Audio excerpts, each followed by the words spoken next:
ব্যারাকপুর বারাসাত রোডের চন্দনপুকুর বাজার এলাকায় পথ দুর্ঘটনা, আহত 3 জন।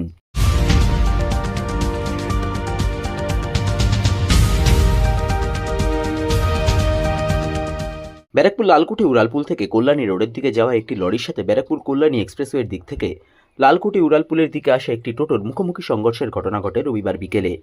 ঘটনায় আহত হন 3 জন। তাদেরকে ব্যারাকপুর ডাক্তার BN বসু মহকুমা হাসপাতালে নিয়ে যাওয়া হয়। সেখান থেকে প্রাথমিক চিকিৎসার পর তাদের ছেড়ে দেওয়া হয়।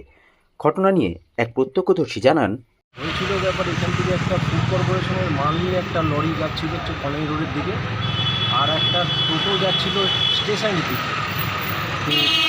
তো লরির সাইডেই ছিল, তো টোটোওয়ালাটা কোনোরকমভাবে ওদের জন্য চোখ বন্ধ হয়ে যাওয়ার জন্য টোটোওয়ালাটা লরিটার উপরে ধাক্কা মারে এবং ধাক্কাটা এমনভাবেই লেগেছে, টোটো ব্যাপক ক্ষতি হয়েছে।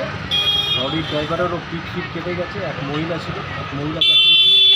মহিলা যাত্রীর নাকে এবং মুখে ভালোই লেগেছে, ব্লিডিং হয়েছে।